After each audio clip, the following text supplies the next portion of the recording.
It's also crazy to like, even if you personally suspected that someone working in my house was undocumented, which is not the case, but even if you personally suspected that, why the fuck would you say that under the Trump administration?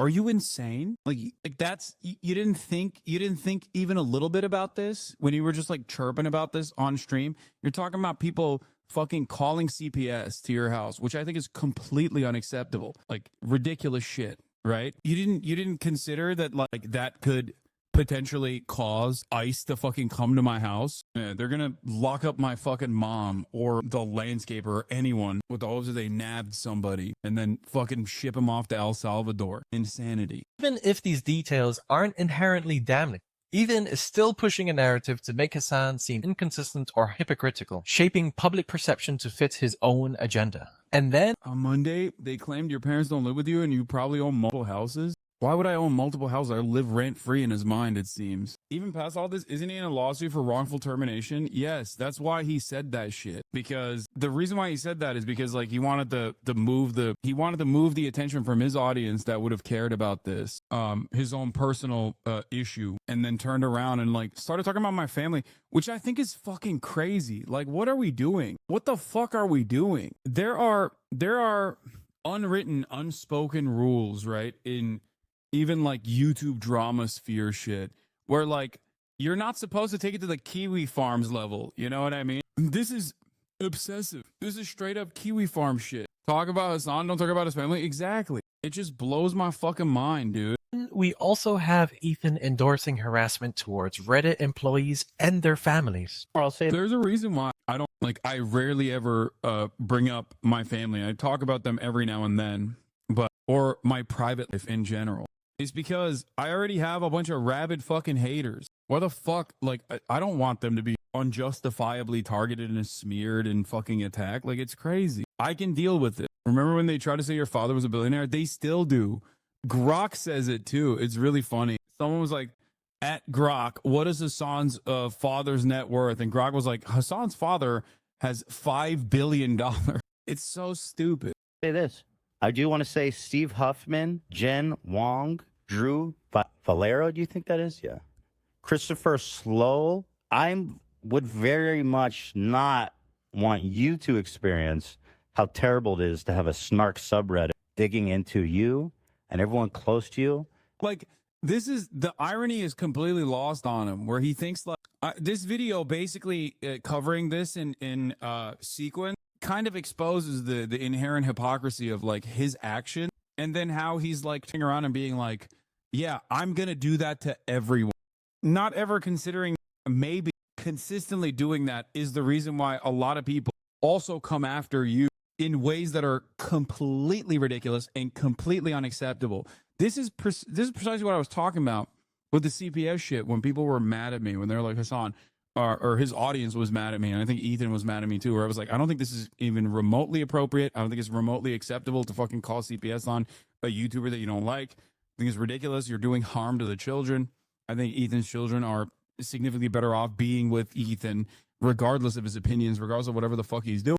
And I would never justify an action like that because I'm not Ethan Klein, is what I said. And people were like, oh, how does he not realize like him bringing up Ethan at all when defending himself is actually the reason why Ethan is getting CPS called on him? It's like, how do you not understand this?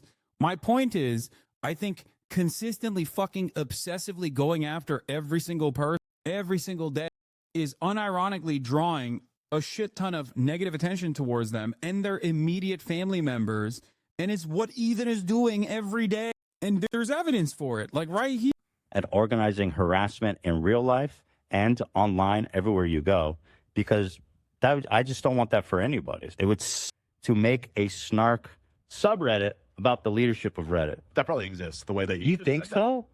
Well, let's Don't don't Redditors love more than complaining about Reddit? I don't think so. I think we might be starting a movement. But if there is one, then God bless. Let's join. You know what I mean? Let's join the movement. If you can't beat them, join them. Considering Ethan has a massive platform, he is playing with fire by pointing out specific individuals and entertaining the idea of targeting them. Yeah, he does. He does encourage harassment. I don't want people to harass Ethan Klein. I've said this time and time again. I don't. I think it's fucking ridiculous. Ethan, on the other hand, does encourage this harassment. Like there was a dude that rolled up on fucking what's his face? The Twitch CEO Dan Klein, and he posted the clip on his fucking Instagram. You're rewarding people for going out in the real world and just like targeting your enemies.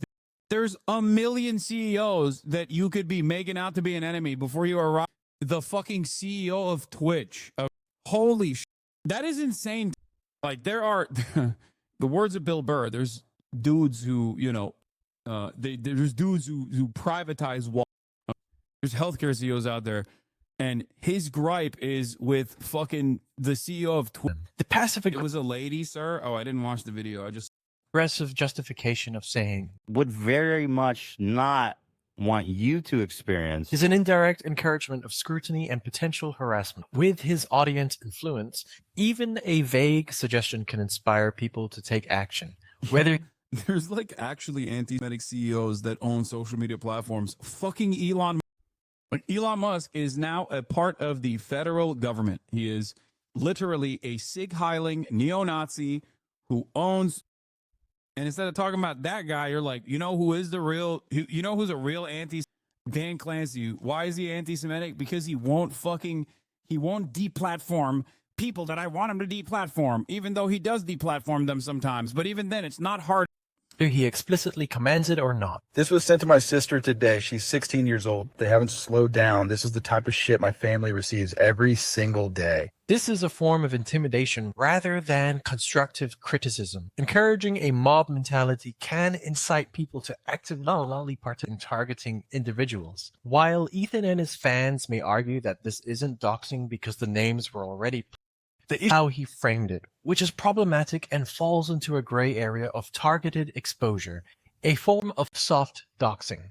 Just because something is publicly available doesn't mean it's ethical to broadcast it in a way that could lead to harassment. Executives of Reddit aren't the same as celebrities or politicians. They likely don't expect or want their names amplified in a way that could lead to direct targeting on a personal level. Not only does he dox public figures, but he also doxes private individuals. On the 27th of February, Klein posted a picture of the David Starr tattoo. One person wrote, "I used to watch you when you had only 15k subs. Glad that's behind me. Enjoy hell." Ethan then went live on his podcast the next day and scrolled through her comment section as content. I'm obsessed with you guys when you only had 15k subs. Glad that's behind me. Enjoy hell. This guy, look, enjoy hell. He said, enjoy hell. That's halfway there. He's not. Oh yeah. Yes, this is a real guy. Here he is. If anyone, let's see, can identify. Which one's Joe? Let's see. I think it's. No, it is. Here. That's him. That's him. Ethan then calls him an anti-Semite Trust me, when I see an anti-Semite, I know I can spot it. Wow. and indirectly Yeah. Well, he says I'm anti-Semitic as well. he tells his community to find out where he works and tell his boss and